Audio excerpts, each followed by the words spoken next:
Paul Kagame was born on October 23, 1957. He is the sixth and current president of Rwanda, having taken office in 2000 when his predecessor, Pastor Bizimungu, resigned.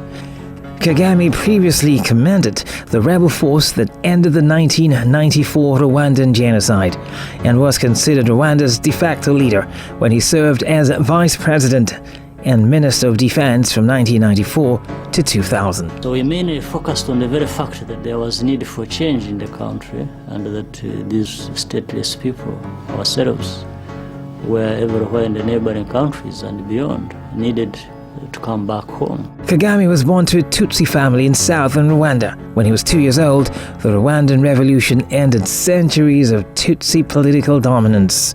His family fled to Uganda, where he spent the rest of his childhood. Kagame fought in Yoweri Museveni's rebel army, becoming a senior Ugandan army officer after Museveni's military victories carried him to the Ugandan presidency. Kagame joined the Rwandan Patriotic Front, RPF, which invaded Rwanda in 1990. Leader Fred Ragame died early in the war, and Kagame took control. By 1993, the RPF controlled significant territory in Rwanda, and a ceasefire was negotiated. The assassination of Rwandan President Habyarimana was a starting point of the genocide, in which Hutu extremists killed an estimated 500,000 to 1 million Tutsis and moderate Hutus.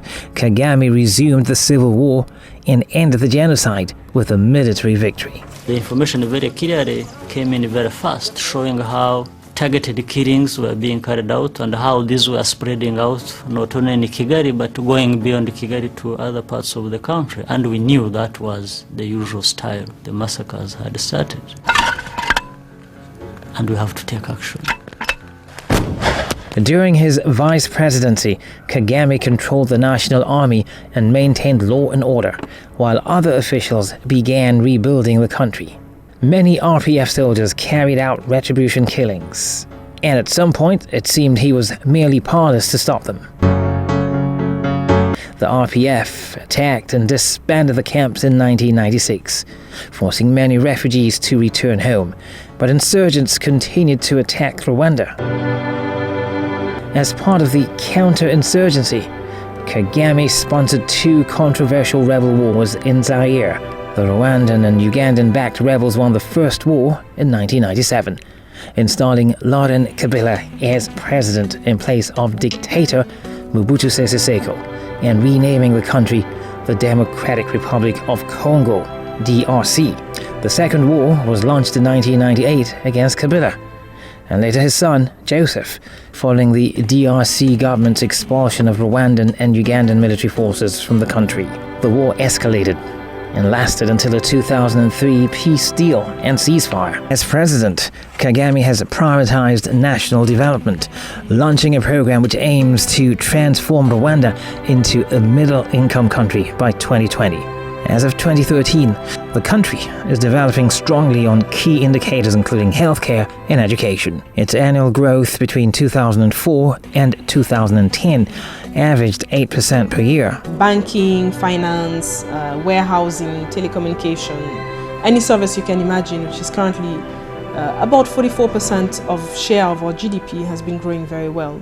And of course, if you look around in the industries, there's been a construction boom for the past 18 years. And that is also a very big factor in terms of GDP growth. Kagame has had mostly good relations with the East African community and the United States, while his relations with France was poor until 2009. Relations with the DRC remained tense despite the 2003 ceasefire. Human rights groups and a leaked United Nations report allege Rwandan support for two insurgencies in the country, a charge Kagame denies. Several countries suspended aid payments in 2012 following these allegations. Kagame is popular in Rwanda and with some foreign observers. However, human rights groups accuse him of political repression. He won an election in 2003 under a new constitution adopted that year and was elected for a second term in 2010. Most observers describe Kagame's personality as one of seriousness and intelligence.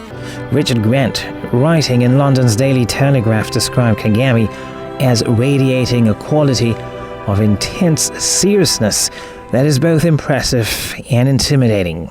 Romeo Dallaire, commander of the United Nations Assistance Mission for Rwanda during the Rwandan genocide, described Kagame as having a studious air that didn't quite disguise his hawk-like intensity. Kagame has a highly dominant personality, which he uses to enforce his rule and to ensure that his vision for the country is followed. American journalist Stephen Kinzer, who wrote the biography 1,000 Hills in collaboration with Kagame himself, describes him as one of the most intriguing leaders in Africa. Kinzer credits Kagame with leadership skills that have fostered Rwanda's rebirth following the genocide, but also cites a personality of chronic impatience, barely suppressed anger, and impulsive scorn for critics. In his interview with Grant, Kagame claims he sleeps for only 4 hours a night, devoting the remainder of his day to work, exercise, family, and reading academic texts. Kagame promotes the internet as a means of communication between leadership and ordinary people. In addition to his personal website, which contains a personal blog, he has accounts on YouTube, Facebook, and Twitter. In 2011, he argued with British journalist Ian Burrell on Twitter following a tweet by Burrell about media freedom in Rwanda. In early 2013, he had over 104,000 followers on Twitter, making him the second most followed African leader after South African President Jacob Zuma. President Paul Kagame has received a number of honors and accolades during his presidency. These include honorary degrees from the American University of the Pacific, the Oklahoma Christian University, and the University of Glasgow.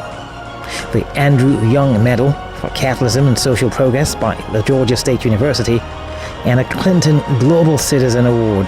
Kagame has also received the highest awards bestowed by the countries of Liberia and Benin: the distinction of the Grand Cordon in the Most Venerable Order of the Knighthood of Pioneers, and the Grand Cross of the National Order of Merit. In September 2010, the British magazine New Statesman named Kagame one of its 50 most influential figures for that year, placing him in 49th place. The Council for East and Central Africa Football Association's football tournament has been named the Kagame Inter-Club Cup since 2002 due to his sponsorship of the event. He's married and has 4 children.